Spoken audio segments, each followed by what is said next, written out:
Hi, Nick. You look pathetic, but this video isn't for you. I'm gonna help others so they don't end up like you. You see, it's easy to look at Nick and make assumptions on why he's insecure. His looks, his education, or lack of education, alongside his lack of critical thinking and basic intellect, as well as any shred of decency. And if I had to make a guess, he hasn't had good luck with girls either. Any one of these insecurities could have led to him being a terrible person, or a combination of them all. So let's dig into it. And we'll start with his looks.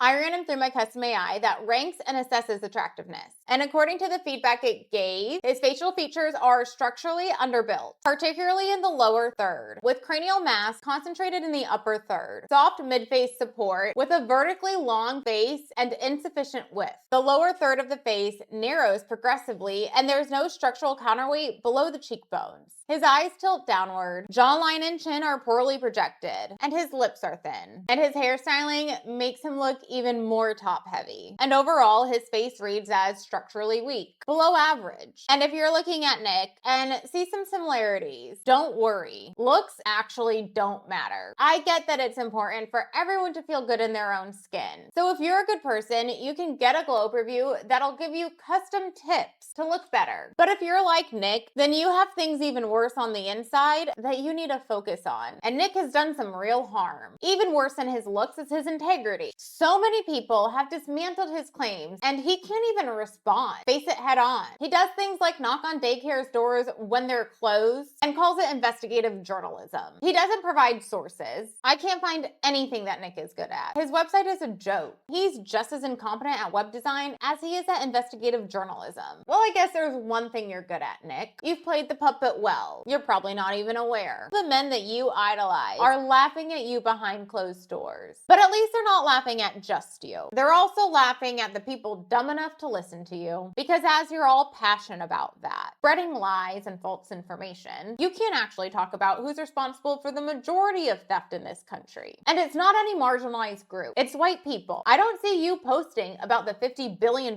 stolen from wage theft every single year. 1 to 2% is caught. In 2025, that went down to about 0.5%.